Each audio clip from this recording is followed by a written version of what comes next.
L'école de Tréberdin ainsi que tous les services communaux vont pouvoir rouvrir. L'employé communal hospitalisé depuis dimanche en raison d'une suspicion de Covid-19 a vu son test se révéler négatif.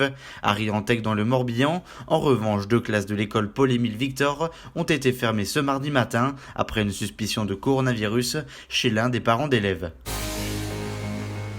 Les premières réponses de Parcoursup étaient attendues ce mardi à partir de 17h et pour ceux qui partiront étudier à plus de 100 km du domicile familial, la recherche de logement s'annonce tendue. Des agents immobiliers nantais et rennais se disent inquiets car aucune dérogation ne sera attribuée. Il faudra se contenter de visites virtuelles avec la crise sanitaire actuelle. À Nantes par exemple, trouver un appartement après fin août est très compliqué et attendre ne facilitera pas la recherche.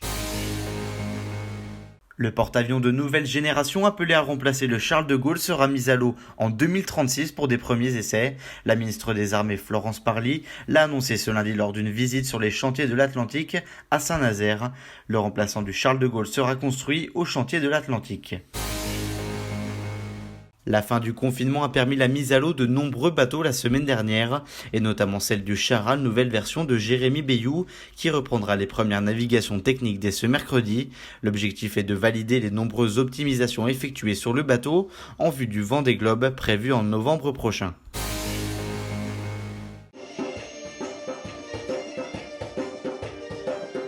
Le clip des écoliers de l'école Saint-Pierre-Saint-Paul d'Erdevin dans le Morbihan leur a valu une carte de Jean-Jacques Goldman. Le chanteur français est tombé sous le charme de ce clip tourné en plein confinement, chacun chez soi, et qui a fait 11 500 vues sur Facebook et 4 000 vues sur YouTube.